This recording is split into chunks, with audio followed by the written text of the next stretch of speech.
आप देख रहे हैं मेरा भारत मीडिया और मैं हूं रमाकांत सिंह। औरंगाबाद में दिनकर नाम से ख्याति प्राप्त स्मृति शेष मिथिलेश मधुकर जी का आज जो है एक ऐसा दिन है जो कभी कभी पुस्तक का लोकार्पण समारोह भी हो रहा है। तो एक बार बता दें कि ये लोकार्पण समारोह नहीं, यादों का उत्सव है और कभी कभी ही सही लेकिन यह किताबों में बस जाए यह पल ऐसा हो, क्योंकि कभी कभी जो पुस्तक का लोकार्पण है उसमें उनकी स्मृति जो है वो खास रहेगी। तो आखिर हमारे साथ अतिथि हैं जो आज इस पुस्तक के लोकार्पण कार्यक्रम में शिरकत किए हैं और इनसे जानते हैं कि आखिर लोकार्पण समारोह में जो आए हुए हैं तो कैसा लग रहा है हिंदी साहित्य का इस प्रकार का पल। साहित्य का यह महोत्सव अत्यंत आह्लादकारी है।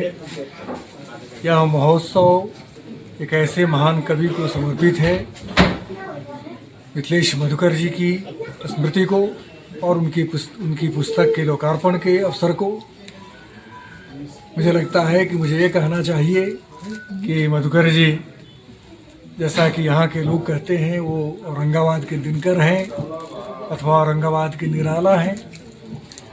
मैं कहना चाहूँगा कि मधुकर हैं, एक कालजयी कवि हैं, एक महाकवि हैं और एक संपूर्ण साहित्य है जिनसे औरंगाबाद ही नहीं संपूर्ण बिहार और हिंदी साहित्य जगत उनसे प्रेरणा लेता है। जिस प्रकार उन्होंने अपने पुस्तकों में जिस प्रकार का वेदना और संवेदना दोनों व्यक्त किया है, क्या कुछ आप सभी लोगों को संदेश देना चाहेंगे?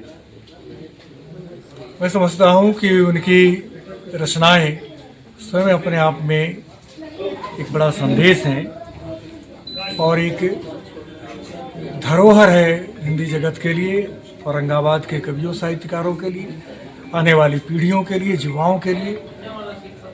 जो युवा मधुकर जी के साहित्य से प्रेरणा प्राप्त करते रहेंगे। क्या कहेंगे, चूंकि हिंदी साहित्य के आप भी अध्यक्ष भी हैं और इस प्रकार का मोमेंटम किस प्रकार का दृश्य दिख रहा है?